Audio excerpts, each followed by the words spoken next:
ऐ मेरी गुलज़बी तुझे चाहत ही एक किताब की, अहले किताब ने मगर तेरा क्या हाल कर दिया। बीजेपी शिक्षा के पवित्र आंगन को सियासत का अखाड़ा बना रही है। वो अपने सांप्रदायिक एजेंडे को थोपने का काम कर रही है। उसी श्रृंखला में मैं इस्तकबाल करती हूँ और आग्रह करती हूँ भारतीय राष्ट्रीय कांग्रेस के महासचिव व जम्मू कश्मीर के प्रभारी आदरणीय डॉक्टर सैयद नासिर हुसैन जी से कि इस नाजुक बारीक मौजू पर अपनी इजहार राय पेशकश होने के लिए रूबरू हूं। नमस्कार, आदाब।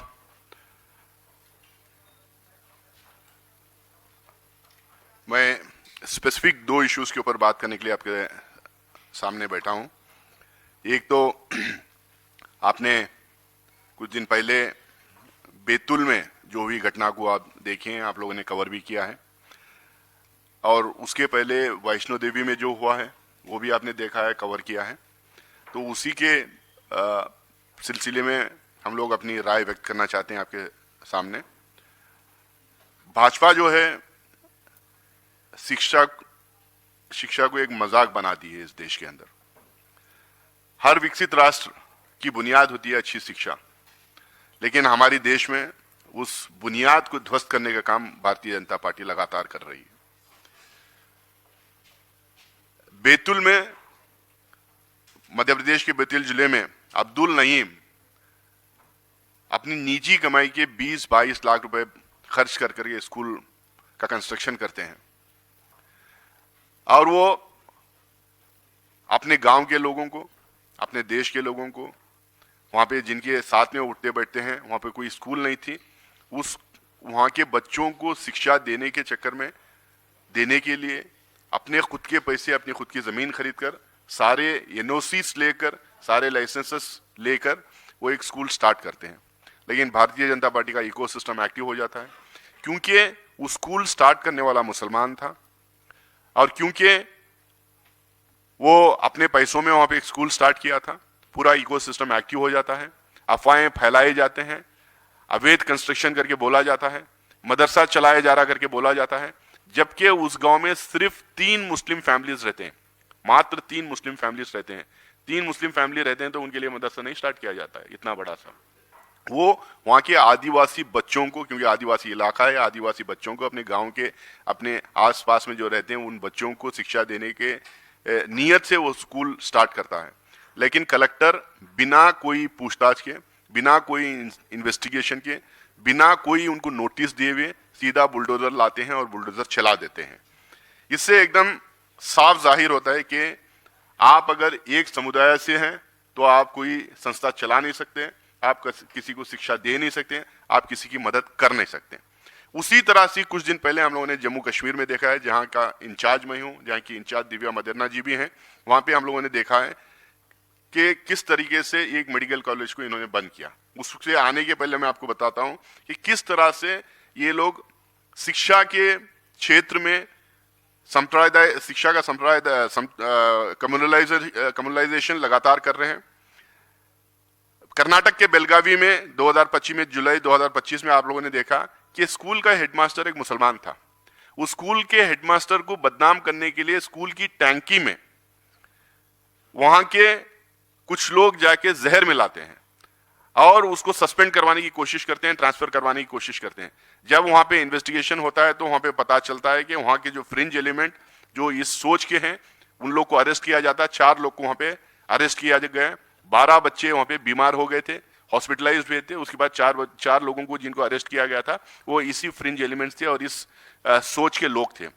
उसी तरह से आसाम के नलवाड़ी जिले में 24 दिसंबर 2025 में सेंट मेरी स्कूल में घुसकर क्रिसमस जहां होती है, वो क्रिसमस का जो क्रिसमस सेलिब्रेशन करने के लिए जो तैयारियां होते हैं उसको पूरा वहां पे खराब कर देते हैं, उसको बिगाड़ देते हैं, डरा धमका के उनसे भगा देते हैं।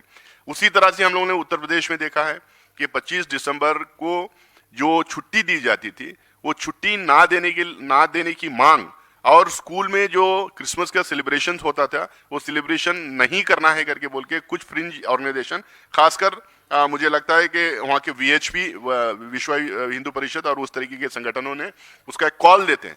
तो उत्तर प्रदेश की सरकार ऑफिशियली ये कहती है कि उस दिन छुट्टी नहीं रहेगी उस दिन वहाँ पे वाजपेयी जी की जन्मस्थली को सेलिब्रेट किया जाएगा और किसी भी तरह की छुट्टी क्रिसमस के दिन दिया नहीं जाएगा।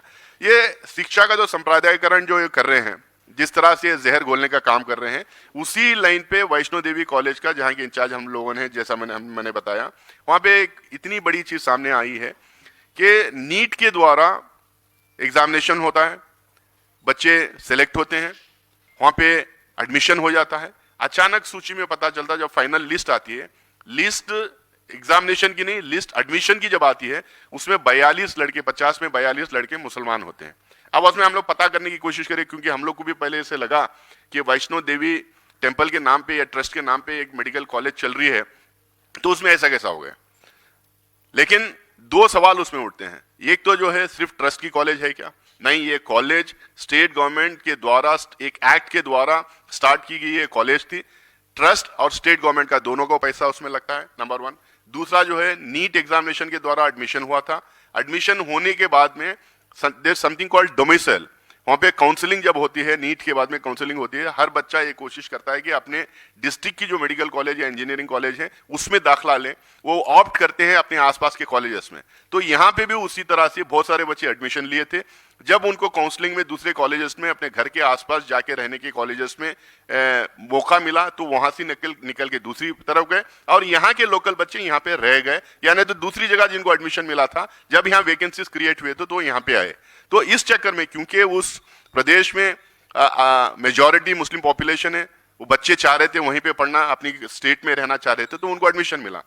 तो कुछ महीने पहले नेशनल मेडिकल काउंसिल ने जो परमिशन दिया था 50 बच्चों को एडमिशन करने का, यूनिवर्सिटी पुरानी है, एडमिशन का जो हम लोग कुछ महीने दिया गया था, मैं इनसे ये पूछना चाहता हूं, जो अचानक आके आप लोगों ने जो कॉलेज ही बंद कर दिए, किस बेसिस पे कॉलेज आपने बंद किया?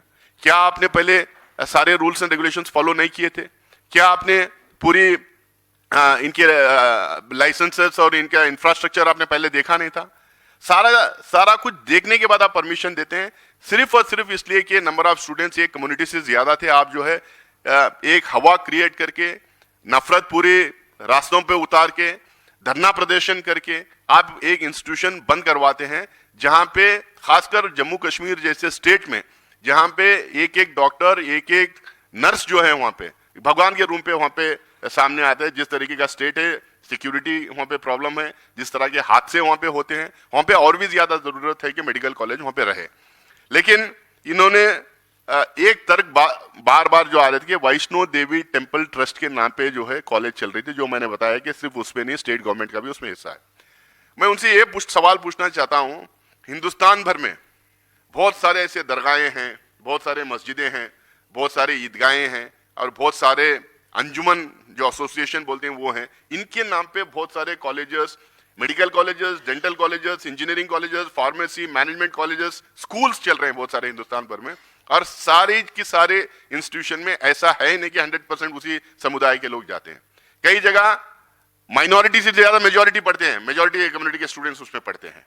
अब मैं केबीएन मेडिकल कॉलेज गुलबर्गा की बात करूंगा, अंजुमन कॉलेज हुबली की बात करूंगा, अलमीन कॉलेज बीजापुर की मैं बात करूंगा। ऐसे दुनिया भर में, हिंदुस्तान भर में जो है मुस्लिम और क्रिश्चियन कॉलेजेस में, स्कूल्स में एक ही उसी समुदाय के बच्चे थोड़ी पढ़ते हैं, अलग अलग समुदाय के लोग भी वहां पे पढ़ते हैं। अलग अलग समुदाय के लोग अपने बच्चों को वहां पे दाखिला करवाते हैं, क्योंकि फैसिलिटी उनके घर के पास है, उनके मोहल्ले में है, उनके एरिया के पास है, उनके गाँव में है। फैसिलिटी पास रहने की वजह से वहां पे उनके अपने बच्चों को दाखिला दिलवाते हैं। तो ये जिस तरीके से ये लगातार ये तो राहुल गांधी जी ने मुझे लगता है कि 6 जून 2024 में नीट में जो धांधली हो रही थी और उसमें जो पेपर लीक्स हो रहे थे, जो उसमें सेलेक्टिव एडमिशंस हो रहे थे, जो ये आइडियोलॉजी को मानने वाले लोगों को पेपर लीक्स करके पेपर पहुंचाया जा रहा था, उनके बच्चों को दाखला दिलवाया जा रहा था, उसका आप देख रहे हैं कि वो एक तरीके का सांप्रदायिकरण था, ये एक तरीके का सांप्रदायिकरण है। मतलब मूल इनका मुद्दा ये है, किसी भी इस शिक्षा के क्षेत्र में, इस सेक्टर में जो है कंप्लीटली कम्युनलाइज करना इनका मकसद है। तो इसी तरीके से मैं बैतूल के इश्यूज पे इसमें इनको पूछना चाहूंगा, क्या कलेक्टर जो कह रहे हैं कि किसके दबाव में आए, कि उनके ऊपर दबाव था, क्या वो हमें बताएंगे कि किसका दबाव था, कैसा दबाव था और किस मकसद से ये दबाव था? क्या ये हमें वो जनता के सामने रखेंगे? ऑफिसर, एक कलेक्टर अगर दबाव में आके बिना पूछे बिना तहकीकात करे अगर एक बुलडोजर चला के 25-30 लाख रुपए की बिल्डिंग को गिरा दे रहा है, एक स्कूल को गिरा दे रहा है, मैं इनसे पूछना चाहता हूं कि आप यूपीएससी के जो ऑफिसर्स हैं, क्या आप इनकी ट्रेनिंग मसूरी में होगी, क्या इनकी ट्रेनिंग नागपुर में की जा रही है? ये हमें उनसे पूछना पड़ता है। क्या वो इम्पार्शियल ऑफिसर्स बन के काम कर रहे हैं या नागपुर से ट्रेनिंग लेके जा रहे हैं? ये सवाल हमारे सामने खड़ा होता।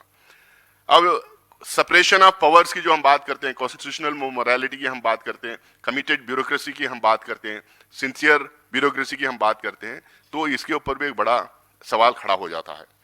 उसी तरीके से वैष्णो देवी मेडिकल कॉलेज को लेके मैं ये पूछना चाहता हूं कि वैष्णो देवी मेडिकल कॉलेज पर अचानक के निरीक्षण क्यों किया गया है? किसकी शिकायत थी? क्या पब्लिक डोमेन में जो हल्ला हो रहा था, जो विरोध प्रदर्शन हो रहा था, उसके बेसिस पे इन्होंने इनका परमिशन और इनका लाइसेंस उन्होंने कैंसिल किया है, या किस आधार पे किया है? इतनी जल्दबाजी क्यों थी? कोई समय क्यों नहीं दिया गया? जनरली नोटिस दिया जाता है, इंस्पेक्शन उनके ऊपर होते हैं, उसके बाद में जो है इस लाइसेंसेस को खत्म किया जाता है। ये हालात इतनी गंभीर क्या हालात इतनी गंभीर थी कि पूरे कॉलेज को बंद करना पड़ा? ठीक है, आपको एग्जामिनेशन जो सिस्टम था, एडमिशन का जो सिस्टम था, वहां पे इतने बच्चे कैसे आप तहकीकात कर सकते थे? आप क्यों ऐसा? फिर सितंबर 2025 में आपने जो है एमबीबीएस कोर्स के लिए अनुमति दी थी। वो देने के पहले क्या आपने पूरी तहकीकात नहीं की थी? देने के बाद में, लिस्ट आने के बाद में आपको अचानक पता चला कि आपका इंफ्रास्ट्रक्चर में कमी है। क्या ये बड़ा सवाल है, क्या ईडी, सीबीआई, आईटी और ईसीआई का जिस तरीके से दुरुपयोग हो रहा, उसी लाइन पे क्या एनएमसी का भी दुरुपयोग हो रहा, उसी लाइन पे ये भी क्या काम करने का शुरू किया? तो मैं भाजपा के शिक्षा स्थानों पर जो खुलेआम भगवाकरण हो रहा है, इसको लेके हम लोग जो है कई टाइम सवाल उठा चुके हैं। जिस तरीके से अटैक्स हमारे इंस्टीट्यूशंस पे हो रहे हैं, चाहे वो जेएनयू पे हो, जामिया पे हो, चाहे वो आईआईएम्स पे हो, आईआईटीज पे हो, जो लगातार जो अटैक हो रहा है, ये सिर्फ इसलिए अटैक हो रहा है क्योंकि जो क्रिटिकल थिंकिंग के यूनिवर्सिटीज हैं, हायर एजुकेशन के जो हायर लर्निंग और हायर एजुकेशन के जो सेंटर्स हैं, उसका सांप्रदायिकरण ये करना चाह रहे हैं। जो इनके खिलाफ खड़े होते हैं, जो क्रिटिकल थिंकिंग को प्रमोट करते हैं, उसको ये कहते हैं कि ये देशद्रोही एक्टिविटी होती है। इसी तरह से उनके पैसे भी कम किए जाते हैं, उनके फंड्स भी कम किए जाते हैं। मैं आगे आपको ये बताना चाहता हूं कि जामिया मिलिया में 68.73 करोड़ रुपए की कटौती हुई है। अलीगढ़ मुस्लिम यूनिवर्सिटी में 306 करोड़ की कटौती हुई है। जेएनयू में पिछले 7 साल से स्टैग्नेंट फंडिंग है, कोई एक्स्ट्रा फंडिंग नहीं दिया गया। कॉस्ट बढ़ रहे हैं, स्टूडेंट्स बढ़ रहे हैं, सेंटर्स एक्स्ट्रा खुल रहे हैं, लेकिन वहां पे कोई 1 रुपया बढ़ाया नहीं गया पिछले 7 साल से।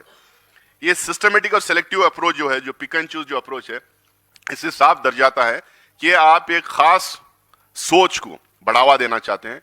आप सिर्फ यहाँ पे स्टूडेंट सर्टिफिकेट लेके जाने वाले जैसे स्टूडेंट्स को आप पैदा करना चाहते हैं। क्रिटिकल अप्रोच जो रखते हैं, साइंटिफिक टेम्परमेंट जो रखते हैं, जो सवाल पूछना चाहते हैं, जो रियल रिसर्च जो करना चाहते हैं, जो इंपैक्टफुल रिसर्च जो करना चाहते हैं, वैसे स्टूडेंट्स को आप तैयारी नहीं देना चाहते हैं। इसीलिए जो है आज हमारे यूनिवर्सिटीज से जो अच्छे स्टूडेंट्स, जो हाई लेवल हाई कैलिबर के जो इंटेलेक्चुअल्स हैं, जो आज हमारे देश में रुक नहीं रहे हैं। आज यहाँ से जो ब्रेन ड्रेन हो रहा है, जो दूसरे यूनिवर्सिटीज में जो चले जा रहे हैं पढ़ाने के लिए, रिसर्च करने के लिए, जो दुनिया भर के यूनिवर्सिटीज में यहाँ से जो स्टूडेंट जा रहे हैं, वो सिर्फ इसलिए जा रहे हैं कि हमारी ऑटोनॉमी और इंडिपेंडेंस हमारी यूनिवर्सिटीज में लोग खत्म कर रहे हैं। या आप देखिए, बैतूल से, वैष्णो देवी से हायर एजुकेशन पे आप ऐसा कनेक्ट करके देखिए, पूरे शिक्षा के सेक्टर के ऊपर लगातार अटैक है। जब से भाजपा आई है लगातार होते जा रहा है। और शिक्षा के ऊपर जो पैसे भी जो खर्च हो रहे हैं, आप फंडिंग में भी अगर आप देखेंगे तो लगातार जो है फंडिंग में कटौती है। टीचर्स के वैकेंसीज लगातार बढ़ते जा रहे हैं, स्कूल्स बंद होते जा रहे हैं। मध्य प्रदेश में गवर्नमेंट स्कूल्स जो है, मध्य प्रदेश में गवर्नमेंट स्कूल्स 1,22,000 के करीब गवर्नमेंट स्कूल्स बंद हुए हैं। उत्तर प्रदेश में 1,62,000 स्कूल्स बंद हुए हैं। जम्मू कश्मीर में जब गवर्नर रूल था और भाजपा की सरकार थी, करीब 24,000 स्कूल बंद हुए, प्राइमरी स्कूल्स बंद हुए हैं। और ये स्कूल्स कहाँ हैं? ये हम लोग एक रिसर्च आया है, वो उसके तहत ये पता चला, ये स्कूल उन एरियाज में बंद हैं जहाँ पे माइनॉरिटीज हैं, जहाँ पे शेड्यूल कास्ट लोग रहते हैं, जहाँ पे आदिवासी लोग रहते हैं। आप उनके एरियाज में जो बेसिक अम्यूनिटीज देना है, आज जो बच्चा पैदा होता है मिनिमम प्राइमरी स्कूल का एजुकेशन तो उनको देना चाहिए। हम कंपलसरी प्राइमरी एजुकेशन कांग्रेस की सरकार कब की थी? 60s में, अर्ली 70s में कर दी थी। आज वहां पे स्कूल्स बंद कर रहे हैं, इतने स्कूल्स बंद कर रहे हैं। आप टीचर्स के वैकेंसीज अगर आप देखेंगे तो लगातार टीचर के वैकेंसीज, आप हायर एजुकेशन से लेके प्राइमरी एजुकेशन तक टीचर्स के भर्ती ही नहीं हो रही है। आजकल नया अप्रोच इन्होंने कर लिया है कि एडहॉक पे टीचर्स ले लेंगे, टेम्पररी टीचर्स ले लेंगे। इससे रिसर्च के ऊपर जो असर होगा, इससे जो स्टैंडर्ड ऑफ एजुकेशन पे जो इसका इंपैक्ट रहेगा, इसका कोई इनको ख्याल नहीं है। क्योंकि जो है ये चाहते हैं कि टीचर उसमें भी जो है कटौती होते जाए और स्कूल्स और यूनिवर्सिटीज बंद होते जाएं। इसी तरह से अगर मैं आपको बताऊं तो असर जो annual status of education report में, उसमें लगातार इनके खिलाफ में रिपोर्ट्स आए हैं। उसमें ये कहा गया कि हायर एजुकेशन में मात्र 27% बच्चे हमारे स्कूल के, हमारे देश के मात्र 27% बच्चे हायर एजुकेशन में जाते हैं। अगर आप यूएस को, चाइना को कंपेयर करें तो 70% बच्चे वहाँ के हायर एजुकेशन में जाते हैं। हमारा पार्लियामेंट्री कमेटी का रिपोर्ट है कि 2023 और 24 का ये है रिपोर्ट है, जिसमें 63.26 लाख शिक्षक पदों पे करीब 10 लाख जो है वैकेंसीज ऐसे ही खाली हैं। इसी तरह से स्कूल्स बंद होने पे हमारा ये पार्लियामेंट्री कमेटी का रिपोर्ट है, उसमें लंबा चौड़ा डेटा इसमें दिया गया है। हमारा रिसर्च फंडिंग को लेके इतने क्रिटिकल रिपोर्ट है उस पार्लियामेंट्री स्टैंडिंग कमेटी के रिपोर्ट में। और क्रिटिकल यूनिवर्सिटीज है, रिसर्च सेंटर्स हैं, उसकी लगातार फंडिंग कम की जा रही है। फैमा जो ग्लोबल स्टैंडर्ड्स की बात कर रहे हैं, उसमें ये कह रहे हैं कि हम लोग लगातार पीछे उसमें चल रहे हैं। हमारे टीचर्स और स्टूडेंट रेशियो लगातार बढ़ते चले जा रहा है। पेशेंट और डॉक्टर्स रेशियो बढ़ते चले जा रहा है। तो ऐसे इसमें जहाँ पे हम लोगों को शिक्षा की जरूरत है, जहाँ हर बच्चे को अच्छी शिक्षा देने की जरूरत है, जहाँ लगातार ग्लोबलाइजेशन हो रहा है, जहाँ पे हम लोगों को अच्छी शिक्षा दे के दुनिया भर में हमारे बच्चे जाएं, वहाँ से लोग इधर आए, ऐसे टाइम पे जिस तरीके का अटैक एजुकेशन सिस्टम पे जो हो रहा है, अटैक एजुकेशन पे जो हो रहा है, स्कूल्स पे, कॉलेजेस पे जो हो रहा है, इसका सांप्रदायिकरण जो लगातार होते जा रहा है, जिस तरह से अब हिंदुस्तान में ऐसा हो गया है, टीचर मुसलमान क्रिश्चियन नहीं हो सकता है, स्कूल किसी मुस्लिम या क्रिश्चियन जो है चला नहीं सकता है, कोई पैसे उसमें लगा नहीं सकता है, कोई सेवा के भाव से जो है कोई इंस्टीट्यूशन खोल नहीं सकता है। अगर आप किसी भी तरह से उसमें नाम मुसलमान जुड़े या क्रिश्चियन जुड़े, उसके ऊपर अटैक होगा, उसका सांप्रदायिकरण होगा, बहाने से, किसी ना किसी बहाने से उसके ऊपर अटैक किया जाएगा, उसको बंद किया जाएगा, उसको क्लोज किया जाएगा। तो फाइनली मैं अपनी बात खत्म करने के पहले मैं सिर्फ इतना इनसे पूछना चाहता हूँ ये कांग्रेस की मांग होगी, श्री माता वैष्णो देवी जो इंस्टीट्यूट है, जो मेडिकल कॉलेज है, उसको तत्कालीन सुधारात्मक उपायों के साथ में पुनः उसको खोला जाए, क्योंकि जम्मू एंड कश्मीर जैसे स्टेट को मेडिकल कॉलेज की सख्त ज़रूरत है। वहाँ के बच्चों को मेडिकल एजुकेशन की सख्त ज़रूरत है। हमारा डिमांड है कि इमीडिएटली उसको वापस खोला जाए, और उसमें कुछ खामियां हैं तो उसके लिए राइडर्स भी दे सकते हैं, एडवाइजरी भी उनको दे सकते हैं। दूसरा जो है इस पूरे और जो बैतूल में जो बिल्डिंग गिराई गई है, क्योंकि अब उसमें सामने ये आया है कि सारे लाइसेंसेस थे, ग्राम पंचायत से सारे एनओसीज थे, और कलेक्टर ने स्वीकार किया है कि दबाव में आके उसने बिल्डिंग गिराई है, तो उसको वापस बिल्डिंग बना के दें और वहाँ पे उसको स्कूल चलाने की अनुमति दें। और ये दोनों इंसिडेंट्स में हम चाहते हैं कि हाई पावर कमेटी इसमें इन्वेस्टिगेट करे, इन्वेस्टिगेट करके जो भी इसके लिए जिम्मेदार हैं they should be brought to book. और दूसरा जो है ये इंस्टीट्यूशन स्टार्ट होना चाहिए। भाजपा ये बुलडोजर संस्कृति को बंद करना चाहिए, क्योंकि बच्चों का भविष्य एडजस्टमेंट फाइल नहीं है। अगर उनके 1 साल 2 साल मिस हो जाता है, उनके आसपास अगर उनको सुविधाएं, एजुकेशन इंस्टीट्यूशंस नहीं मिलते हैं, तो बच्चे पढ़ नहीं पाते हैं, आगे बढ़ नहीं पाते हैं। बच्चे पढ़ेंगे नहीं, आगे बढ़ेंगे नहीं, तो देश आगे बढ़ेगा नहीं।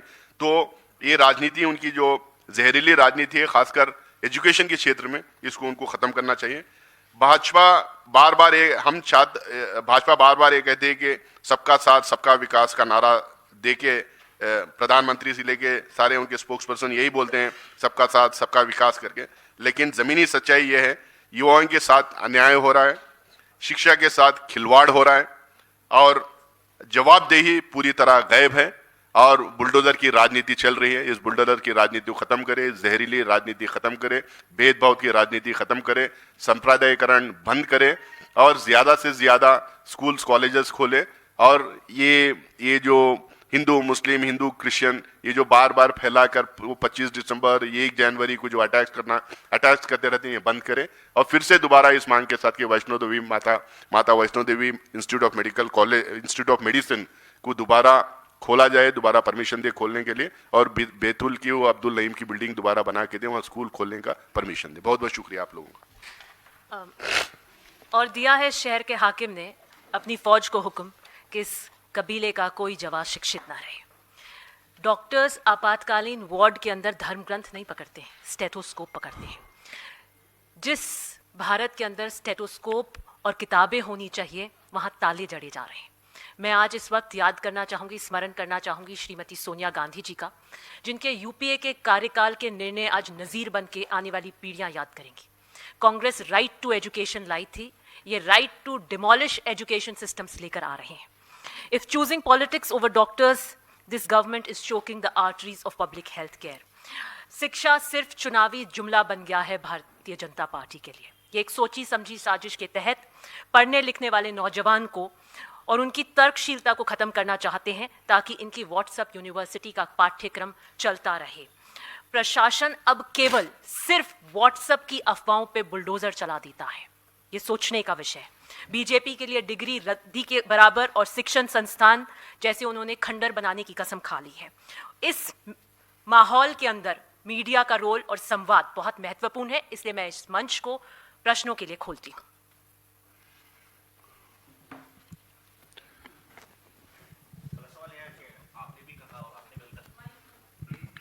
आपने भी कहा और आपने बिल का जिक्र किया। पहले मेरा नाम तेजपाल सिंह है। आपने एक लाइन बोली कि ये माइनॉरिटीज और एससी और ओबीसी को एजुकेशन से दूर कर रहे हैं। अभी आप जिस तरह से मीडिया से बात कर रहे हैं, वार्तालाप कर रहे हैं, और वो आपको पता ही है वर्तमान की परिस्थिति क्या है, आपकी खबर कहाँ तक जाएगी, कितनी जाएगी। लेकिन जिस वर्ग को एजुकेशन से दूर किया जा रहा है, आपने बोला कि उनकी व्हाट्सएप यूनिवर्सिटी लगातार चल रही है, वो बात सच है कि उनकी इन्फॉर्मेशन लगातार चल रही है। आपने अभी जम्मू कश्मीर पे जो वैष्णो देवी वाला दिया, वो तर्क अलग है, उनका तर्क अलग है। तो जिस वर्ग को प्रभावित हो रहा है, उस वर्ग तक आप अपनी बात कैसे पहुंचाएंगे जमीनी स्तर पर? देखिए, हम सवाल सरकार से पूछ रहे हैं। सरकार की जिम्मेदारी है कि वो स्कूल खोले, कॉलेजेस खोले, इंस्टीट्यूशंस खोले, फंडिंग करे, हायर एजुकेशन के लिए फंडिंग करें, और हर बच्चा जो हिंदुस्तान में पैदा होता है उसका मजहब और उसकी ज़ात बिना पूछे उसे एजुकेशनल फैसिलिटीज़ उसके घर के आसपास दें। ये हमारे दायित्व, ये हमारी रिस्पॉन्सिबिलिटी होना चाहिए। कांग्रेस पार्टी और कांग्रेस सरकारें स्टेट्स में हो या सेंटर में हो, हमेशा इसको अपने दिमाग में रखते हुए, कॉन्स्टिट्यूशन के तहत काम करते हुए देश भर में प्राइमरी एजुकेशन से लेके top most higher education research centres तक जो हम हिंदुस्तान में खोले। अब ये जिस तरह से गिरावट आ रही, जिस तरह से सांप्रदायिकरण कर रहे हैं, जिस तरह से सेलेक्टिव अप्रोच करके ये अटैक्स कर रहे हैं एजुकेशनल इंस्टीट्यूशंस के ऊपर, उसके खिलाफ हम लोग खड़े हुए हैं, सवाल पूछ रहे हैं। और खासकर उन तबकों पे जो है, हम अवेयरनेस के साथ साथ हम सिर्फ उन तबके, इन तबके ने पूरे हिंदुस्तान में जो भी मजहब में बच्चा पैदा होता, जो भी जात में बच्चा पैदा होता, उसको एजुकेशन कैटर करना ये गवर्नमेंट की रिस्पॉन्सिबिलिटी है। दोनों जगहों पर ऊपर से दबाव था प्रशासन पर, चाहे मेडिकल कॉलेज बंद करने को लेकर या बैतूल में जो स्कूल बन रहा था उस स्कूल पर बुलडोजर चलाने को लेकर। तो आप जांच किससे चाहेंगे, जांच कौन करे?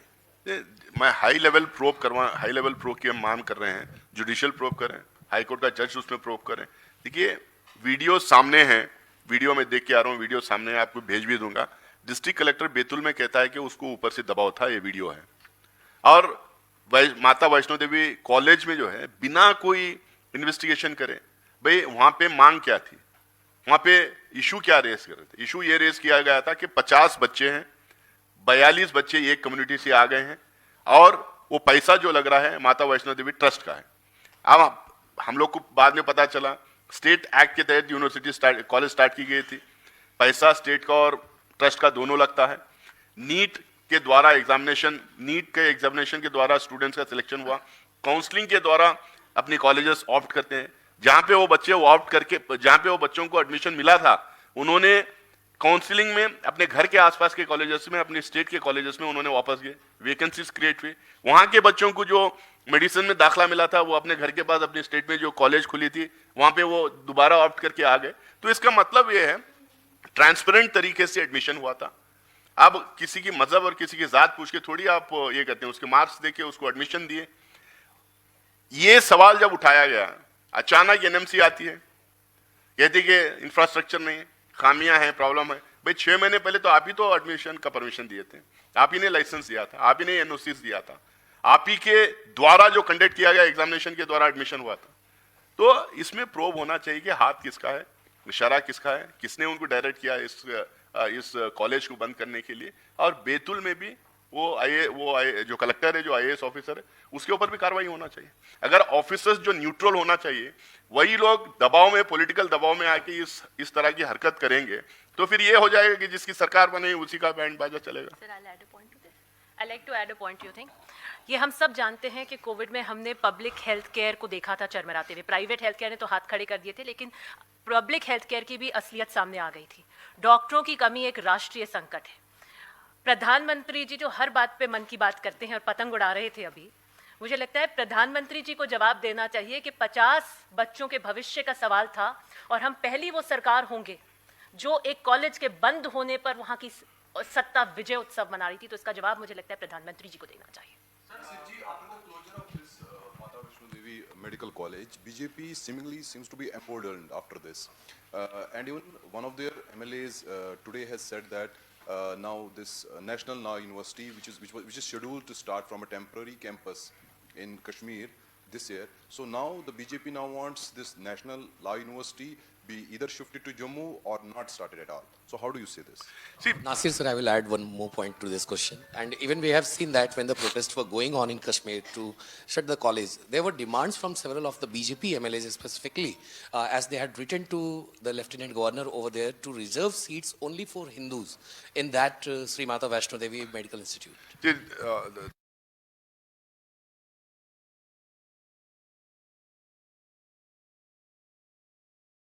BJP is very clear. They don't want anything to happen in Jammu and Kashmir. They want youngsters to be idle, youngsters to be unemployed, youngsters to be uneducated. And there should be disturbance in that value. They will show Jammu Kashmir to the entire country and polarize the entire country. Their politics of polarization is based on one state, that's the border states, where historically we had issues, politically we had issues, and everyone knows what are the issues. The approach should be bring in good colleges, good educational institutions, bring in investment there, expand tourism there, give employment to them. I think that is one way how we can tackle whole lot of problems in that valley. But BJP is very clear, they don't want to do anything. We know what they have done in their 5 years of rule and what has happened in governor who is not elected but appointed by the central government. That is one part. And coming to your question, that was,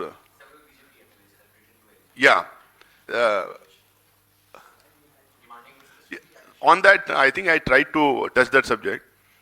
See, when this act was passed, the minority status was not asked by anyone or not given by anyone.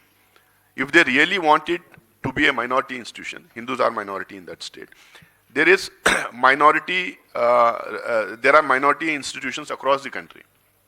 In Karnataka we have, Kerala we have, everywhere we have minority institutions. In minority institution, set percentage, it varies from state to state, set percentage is reserved for the minority community in that institution. You can do that. You can do that.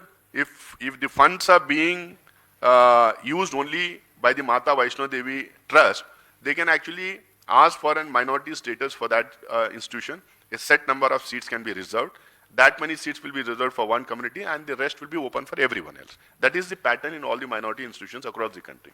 So they can do that. Nobody is stopping from doing that. But instead of doing that, you can't close down the university.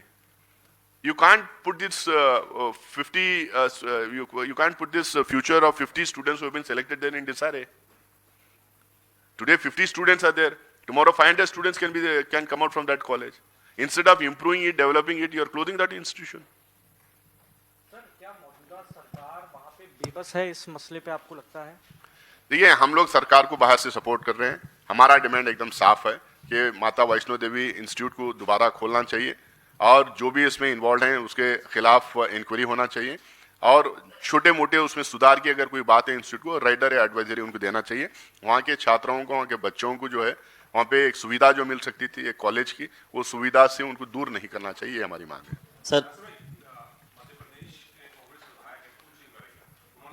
बयान SC ST महिलाओं को लेकर दिया है, जिस पर मुख्यमंत्री ने आरोप लगाया कि कांग्रेस पूर्व कांग्रेस अध्यक्ष वो हमारी कांग्रेस की यूनिट मध्य प्रदेश की उसको देख रही है। नहीं सर, इस तरफ आपने जो आज मुद्दा उठाया है, AR रहमान बहुत फेमस म्यूजिक कंपोजर, उनका कहना है कि पिछले 8-10 सालों से उनको काम इसलिए कम मिल रहा है कि वो माइनॉरिटी कम्युनिटी से आते हैं, मुसलमान है इसलिए। देखिए, मैं रहमान साहब का स्टेटमेंट को लेके पर से नहीं बोलूँगा, बट जनरली ये तो है कि पिछले 2014 से लेके अब तक आप तमाम लोग जानते हैं कि हर स्फीयर में हर सेक्टर का संप्रदायीकरण करने की पूरी कोशिश सरकार कर रही है। जब अब हेट स्पीचेस में किसी एक का रिपोर्ट आएगी, सबसे ज़्यादा हेट स्पीचेस में जो है सबसे हमारे 2 बड़े नेता जो देश के आज के दिन में है सरकार में, उनका नाम आ रहा है कि सबसे ज़्यादा हेट स्पीचेस वो करते हैं। आप ऊपर की लेवल पे वो लाइन देते हैं, उस तरीके के बयानबाजी करते हैं, आप उस तरीके का स्टेटमेंट्स देते हैं। इलेक्शन के टाइम पे रामजादे, हरामजादे, खबरस्तान, शमशान, जिस तरीके की बातें आप करते हैं, मंगलसूत्र की बात करते हैं, गाय के मंगलसूत्र बात करते हैं, मटन की बात करते हैं, इस तरीके की जो हमारे पॉलिटिकल डिस्कोर्स में जिस तरीके की नफरत आप फैला रहे हैं, जिस तरीके के स्टेटमेंट्स आप दे रहे हैं, पार्लियामेंट के अंदर जिस तरीके के स्टेटमेंट्स आप लोगों ने दिलवा रहे हैं, तो इससे एकदम साफ जाहिर है कि जो है ये परकोलेट करता है हर स्फीयर में। और इसका एक ही तरीका है कि जो लोग चाहते हैं कि हिंदुस्तान एक रहे, जो लोग चाहते हैं कि हम एकजुट होकर आगे बढ़े, जो लोग चाहते हैं कि हिंदुस्तान में सेक्युलर, प्लूरल और डाइवर्स नेशन जैसा था वैसा रहे और कॉन्स्टिट्यूशन के तहत चले, उन सारे लोगों को एकजुट होकर रेसिस्ट करना चाहिए, इस तरीके की आइडियोलॉजी के खिलाफ खड़े होना चाहिए। एक I want to answer to that, can I answer? आपने AR रहमान की बात करी, ऐसी प्रतिभा जिसे धर्म के आईने से नहीं देखना चाहिए, वो भी अगर कहते हैं, जो वर्ल्ड पे हमारे, जिसकी वजह से हमारा सीना गौरवान्वित होता है, वो भी अगर ये कहते हैं, तो मुझे लगता है आने वाले वक्त में सपने देखने वालों को भी देशद्रोही कहा जाएगा, और ये स्वप्न वर्जित देश भी हो सकता है अगर हमने अपनी जिम्मेदारी नहीं संभाली तो।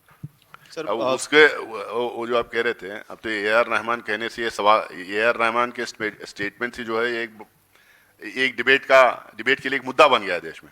लेकिन मैं आपसे ये पूछना चाह रहा हूँ, जो लाखों लोग जो देश छोड़ के जा रहे हैं, दूसरी देश की जो सिटीजनशिप ले रहे हैं, अब डेटा है, ये पार्लियामेंट्री क्वेश्चंस में डेटा आया है, मैं तो उस टाइम पे भी बोला था, बाइट दिया था, 6.5 लाख 7 लाख एक साल में जो लोग छोड़ के जाके सिटीजनशिप ले रहे हैं, उसमें कौन सी कम्युनिटी के ज्यादा है उनके लिए? वो तो AR रहमान तो मुसलमान है, वो तो छोड़ दीजिए उनका बात, तो वो मुसलमान है इसलिए बोल रहे हैं करके आप बोल सकते हैं, लेकिन वो 98-99% मेजॉरिटी कम्युनिटी के लोग छोड़ के जा रहे हैं, कह रहे हैं कि इट्स डिफिकल्ट।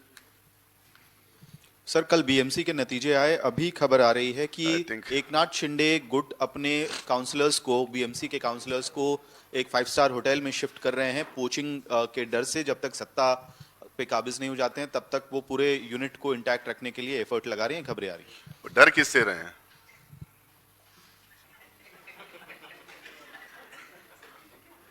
अब डर किससे रहे हैं और एक्सपीरियंस किसे है?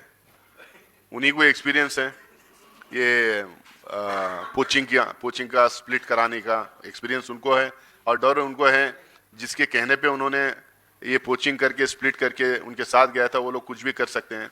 और हिस्ट्री है, हमारे देश की पॉलिटिकल हिस्ट्री एक गवाह है, जो पार्टी भारतीय जनता पार्टी के साथ गई है, छोटी बड़ी स्प्लिंटर ग्रुप्स जितने नेताओं लोग जो गए हैं, वो सब खत्म हो गए, वो सब खत्म हुए।